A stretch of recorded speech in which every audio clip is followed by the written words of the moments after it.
તો ગુજરાતમાં અલ નીનોની શક્યતા સેવાઈ રહી છે, ત્યારે મધ્ય ગુજરાતના ખેડૂતોએ આ સંકટ સામે કઈ રીતે સાવચેત રહેવું તે અંગે એબીપી અસ્મિતાએ આણંદ કૃષિ યુનિવર્સિટીના research associate doctor Mehul Vasani સાથે ખાસ વાતચીત કરી હતી। પ્રશાંત મહાસાગરમાંથી ઉદ્ભવતું અલ નીનો જો ગુજરાતમાં સક્રિય થાય તો ખેડૂતોને ઓછામાં ઓછું નુકસાન થાય તે માટે કૃષિ વૈજ્ઞાનિકો અત્યારથી જ આગોતરા આયોજનની સલાહ આપી રહ્યા છે। જો ચોમાસું નિયત સમય કરતાં મોડું શરૂ થાય તો તેને ધ્યાનમાં રાખીને જ પાક અને તેની જાતોની પસંદગી કરવી જોઈએ। નિષ્ણાતોનું માનીએ તો લાંબા ગાળાના પાકોને બદલે ટૂંકા ગાળાના પાકો ઉપર વધુ ધ્યાન કેન્દ્રિત કરવું હિતાવહ છે। 20મી જૂન પછી પણ વરસાદ લંબાય તો કપાસ કે તમાકુ જેવા પાકની વાવણી પૂરતો વરસાદ થયા બાદ જ કરવી જોઈએ। અત્યારે જે અલ નીનોની પરિસ્થિતિ છે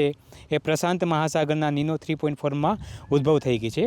તો તેને ધ્યાનમાં રાખીને જો આપણે વાત કરીએ તો ચોમાસું જે છે એ નિયત કરતાં મોડું આવે તો આપણે પાકની પસંદગી અને સાથે સાથે પાકની જાતોની પસંદગી તેને ધ્યાનમાં રાખીને કરવી જોઈએ। તો ખાસ કરીને આપણે કહીએ તો જે લાંબા ગાળાના પાકો છે એને આપણે અવોઇડ કરતા જે ટૂંકા ગાળાના પાકો સાથે સાથે